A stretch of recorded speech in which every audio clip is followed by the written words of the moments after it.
student, in the last lecture we have seen Rutherford's nuclear model of atom 1911.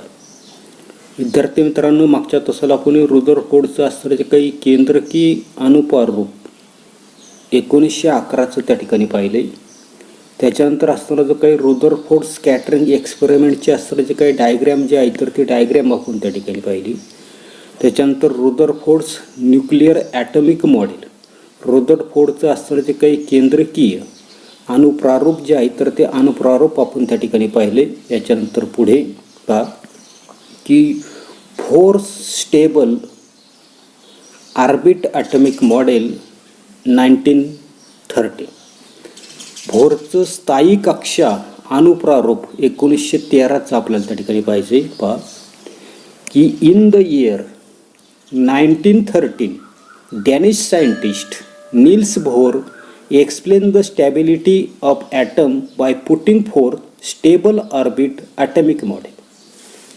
सन 1913 डॅनिश वैज्ञानिक Niels Bohr's यांनी त्या ठिकाणी आपल्याला त्या ठिकाणी असणारे जे काही स्टेबल ऑर्बिट ॲटॉमिक मॉडेल म्हणजे स्थायी कक्षा अनुप्रारूप मांडून अणूचा असणारा जो काही स्थायी भाव जो आहे तर तो स्थायी भाव त्या ठिकाणी स्पष्ट केलेला आहे. The important postulates of Bohr's atomic models are as follow.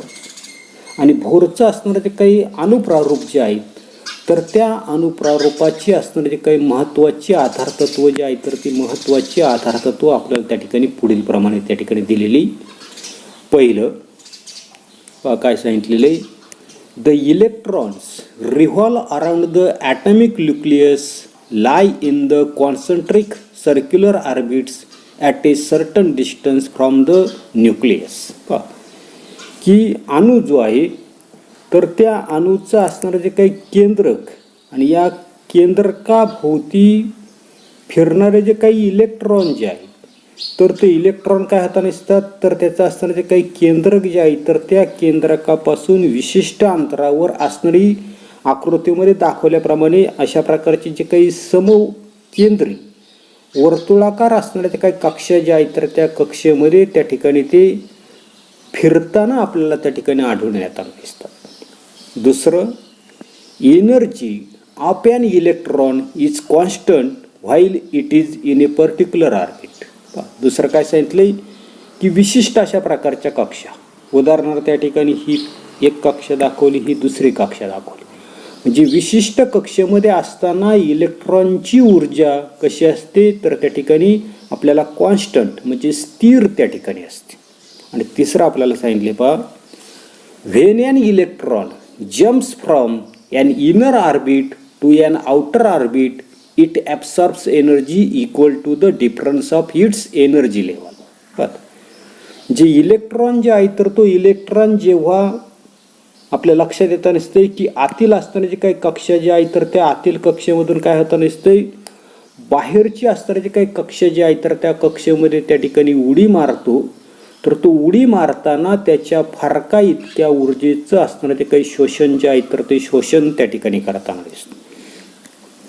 When it jumps from an outer orbit to an inner orbit it's emits energy equal to the difference of its energy level.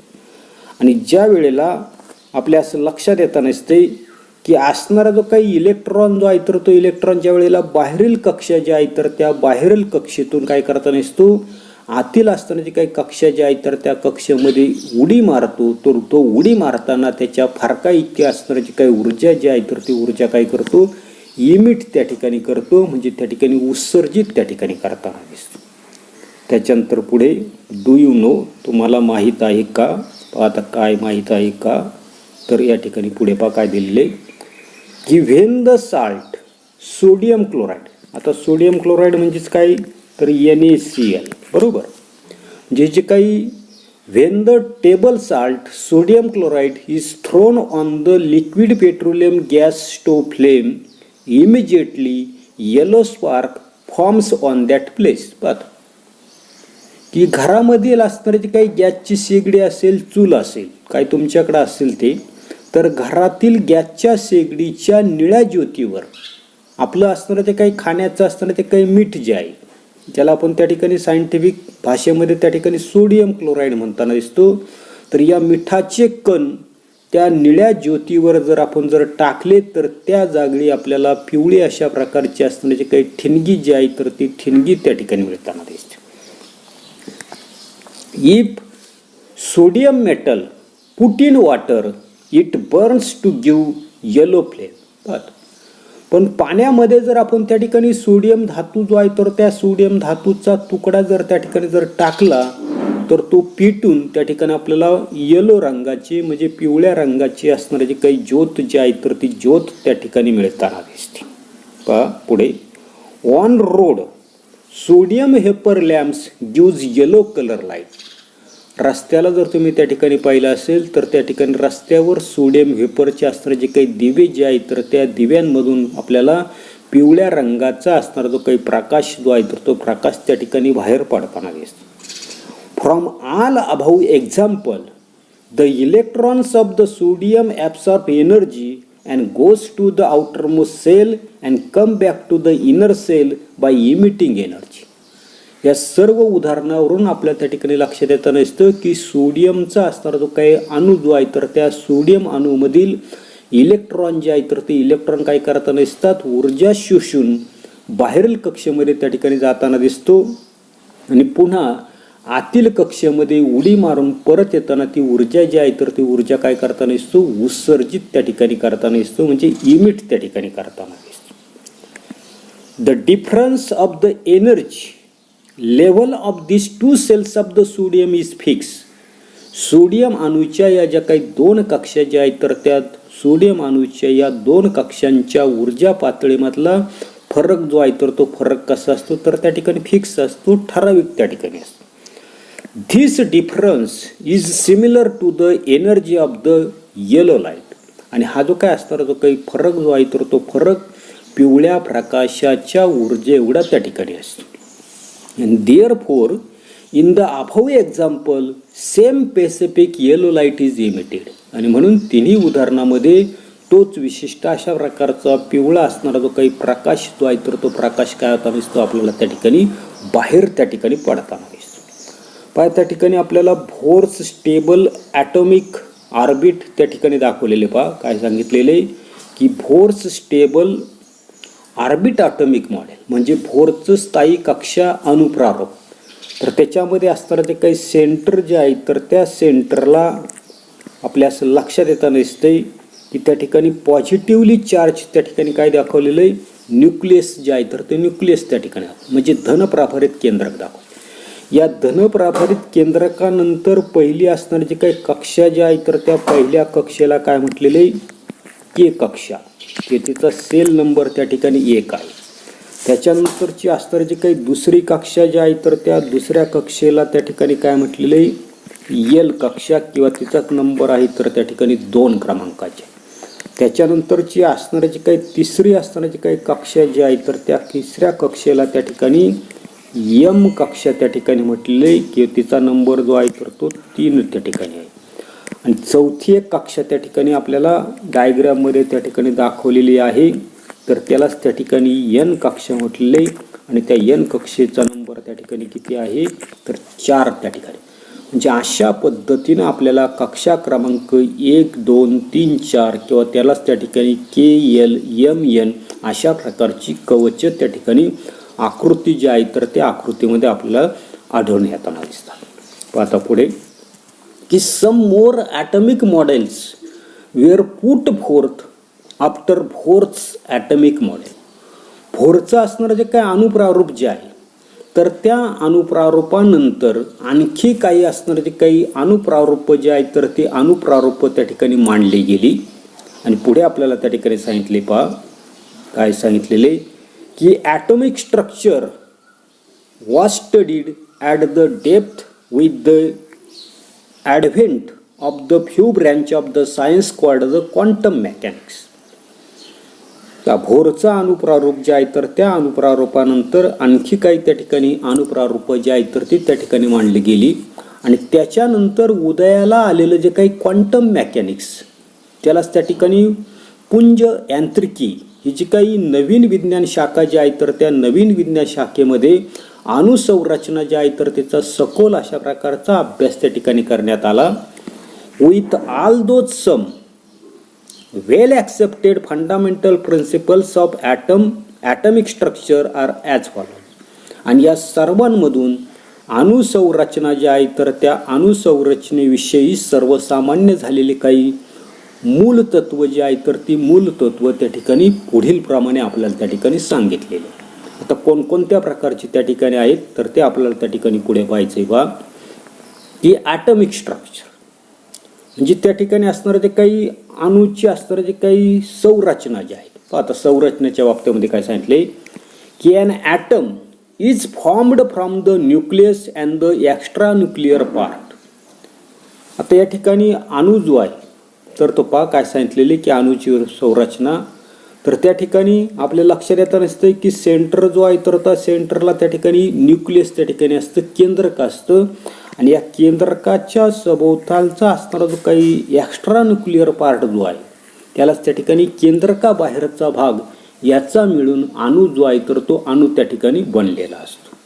येते त्याच्यानंतर पुढे की these contain 3 types of sub atomic particles. आणि हे जे काही असणारे जे काही अणू जे आहे तर त्यामध्ये आपल्याला 3 प्रकारच्या अणुकणांचा त्या ठिकाणी समावेश जो आहे तर तो समावेश त्या ठिकाणी होताना दिसतो.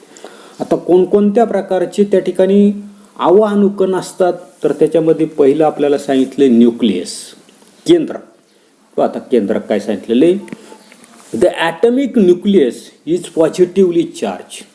अणूचं असणारं जे काही केंद्रक जे आहे तर ते केंद्रक काय सांगितलं आपल्याला धनप्रभारित त्या ठिकाणी असतं. दुसरं almost entire mass of the atom is concentrated in the nucleus. अणूचं असणारं ते काही जवळजवळ सर्व असणारं जे काही वस्तुमान जे आहे तर ते वस्तुमान त्या ठिकाणी असणारं त्याचं असणारं जे काही केंद्रक जे आहे तर त्या केंद्रकामध्ये त्या ठिकाणी एकवटलेलं असतं. The nucleus contain 2 types of sub atomic particles together called nucleons. हे जे काय असणारं जे काही अणूचं असणारं जे काही केंद्रक जे आहे तर त्या केंद्रकामध्ये आपल्या त्या ठिकाणी लक्षात येतं नसते की हे जे काही केंद्रक जे आहे तर त्या केंद्रकामध्ये 2 प्रकारचे असणारे जे काही अणुकण जे आहे तर ते अणुकण त्या ठिकाणी असतात आणि एकत्रितपणे त्यांनाच त्या ठिकाणी काय म्हटलेले तर त्या ठिकाणी आपल्या लक्षात येतं नसते न्यूक्लिओलॉन्स. NUCLEONS न्यूक्लिओलॉन्स त्याला त्या ठिकाणी म्हटलेले. आणि हे जे काही प्रोटॉन आणि न्यूट्रॉन म्हणजे अणूचं असणारं जे काही केंद्रक जे आहे तर त्या केंद्रकाच्या आतमध्ये असणारे जे काही प्रोटॉन असतील, न्यूट्रॉन असतील तर प्रोटॉन या neutrons are the 2 types of the nucleons. म्हणजे प्रोटॉन आणि न्यूट्रॉन हे त्या ठिकाणी असणारे जे काही न्यूक्लिओलॉन्स जे आहेत तर त्या न्यूक्लिओलॉन्सचे 2 प्रकार जे आहेत तर ते प्रकार आपल्याला त्या ठिकाणी सांगता येते. त्याच्यानंतर आपल्याला सांगितलेले पुढे त्या ठिकाणी प्रोटॉन. आता प्रोटॉन की proton is positively charge sub atomic particle in the atomic nucleus. Proton काय असतो तर सर्वसाधारणपणे प्रोटॉन हा जो आहे तर त्या अणूचा असणारे जे काही केंद्रक जे आहे तर त्या केंद्रकामधला असणारा धनप्रभारित अणुकण असून तो केंद्रकावरील धनप्रभार हा त्याच्यातील प्रोटॉन जो आहे तर त्या प्रोटॉनमुळे त्या ठिकाणी असतो. तेच आपल्याला पुढे सांगितलं बा the positive charge on the nucleus is due to the proton in it. काय सांगितलेलं आहे की सर्वसाधारणपणे आपल्या असं लक्षात येतं नसतं की प्रोटॉन हा अणुकेंद्रकामध्ये असणारा धनप्रभारित अणुकण असून हा जो काही केंद्रक जे आहे तर त्या केंद्रकावरील धनप्रभार हा त्याच्यातील प्रोटॉन जो आहे तर त्या प्रोटॉनमुळे त्या ठिकाणी आपल्याला आढळून जो आहे तर तो आढळून त्या ठिकाणी येताना दिसतो. त्याच्यानंतर पुढे आता काय सांगितले पुढे the positive charge on the nucleus is due to the proton in it. A proton is represented by the symbol small p.